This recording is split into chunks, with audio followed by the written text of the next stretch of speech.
Hervé Lapousse, bonjour. Bonjour. Pourquoi acheter en viager aujourd'hui? Est-ce intéressant?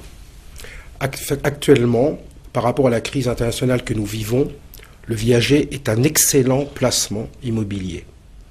Pour plusieurs raisons. La bourse, nous connaissons ses problèmes actuels. Beaucoup de gens perdent beaucoup d'argent actuellement. La pierre est le refuge préféré des Français. Nous avons une crise bancaire qui sélectionne les accédants au crédit. Et le viager est une formule qui permet d'acheter de l'immobilier à moindre coût. Le crédit étant fait par les vendeurs, c'est la formule. Les vendeurs qui occupent leur appartement font une sorte de prêt d'argent du fait de cette occupation, d'une part. Prêtent de l'argent sous forme d'une rente viagère, d'autre part. Il ne reste que le bouquet. Et le bouquet ne doit pas dépasser à peu près 20% de la valeur du bien.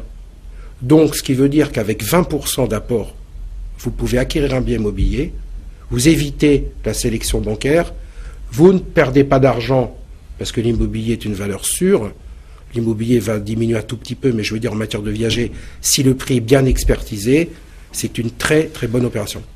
D'accord. Il y a une autre forme de vente en viager, c'est ce qu'on appelle la vente à terme. De quoi s'agit-il exactement? Alors effectivement, la vente à terme est malheureusement méconnue, pas pour moi, puisque je la pratique régulièrement depuis plus de 20 ans. La vente à terme consiste, si vous voulez, pour un vendeur, à pouvoir vendre plus jeune que pour un viager. Vendre en viager à 70 ans est impossible, du fait de l'espérance de vie. En vente à terme, nous pouvons vendre l'appartement occupé par cette personne en limitant le paiement des mensualités dans le temps. Ce qui permet à cette personne, selon l'importance de son bien, de vendre, de profiter, tant qu'elle est en pleine forme, de profiter de la vie avec une mensualité pendant 10 ou 15 ans. Et voilà ce qu'est la vente à terme. Et pour l'acquéreur, c'est également une possibilité d'acquérir à moindre coût, puisqu'en général les personnes sont jeunes, donc il n'y a quasiment pas d'apport au départ, ce que l'on nomme le bouquet, la somme au départ, et il peut planifier son investissement dans le temps. Et à partir de quel âge peut-on vendre en viager? Alors, vendre en viager, a priori, 75 ans est l'âge pour vendre en viager. L'espérance de vie étant d'une quinzaine d'années, il est très difficile de vendre à 70 ans.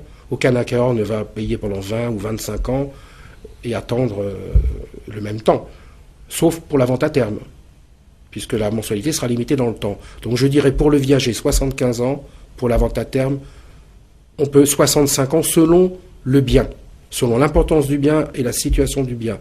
Encore une fois, tout est fait sur mesure. C'est une étude vraiment précise.